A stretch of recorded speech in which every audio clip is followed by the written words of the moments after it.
Welcome back to Anju's home. ചക്കപ്പുഴുക്ക് എല്ലാവർക്കും ഇഷ്ടമാണല്ലേ? വൈകുന്നേരം ചായയുടെ കൂടെ ഇത്തിരി ചക്കപ്പുഴുക്ക് ഉണ്ടെങ്കിൽ അടിപൊളിയായിരിക്കും. വടക്കൻ കേരളത്തിൽ ഇതിനെ ചക്കക്കറി എന്നും പറയാറുണ്ട്. അപ്പോൾ നമുക്ക് ചക്കപ്പുഴുക്ക് ഉണ്ടാക്കാം.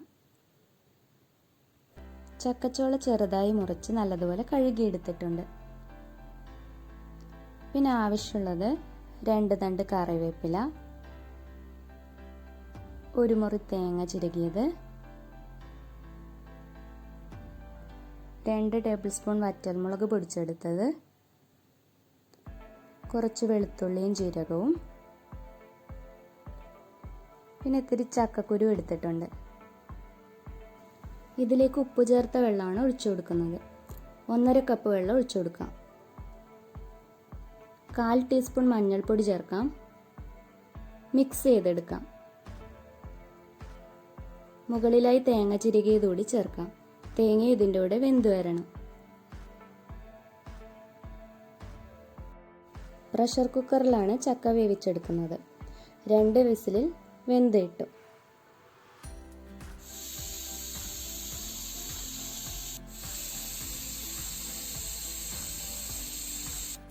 ഇപ്പോൾ എല്ലാം വെന്തിട്ടുണ്ട്. ഇനി ഇളക്കിയെടുക്കാം.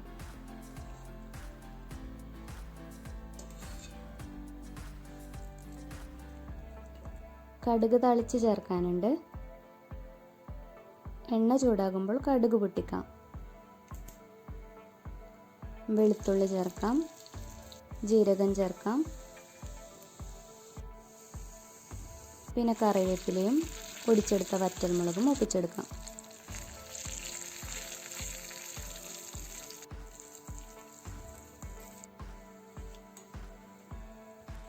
ഇത് ചക്കപ്പുഴുക്കിലേക്ക് ഒഴിക്കാം.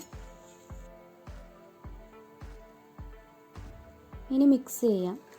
ചക്കപ്പുഴുക്കിൻ്റെ എല്ലാ ഭാഗത്തും മുളകും എണ്ണയും ഒക്കെ എത്തണം. നന്നായി ഇളക്കിയെടുത്താലാണ് ടേസ്റ്റ് കൂടുക. പിന്നെ വേണമെങ്കിൽ കടുക് താളിക്കുമ്പോൾ ഇത്തിരി അരിയും ഉഴുന്നും കൂടി വറുത്ത് ചക്കപ്പുഴുക്കിൽ ചേർക്കാം കേട്ടോ. അത് ചൂടോടെ കഴിക്കാൻ നല്ല സ്വാദായിരിക്കും.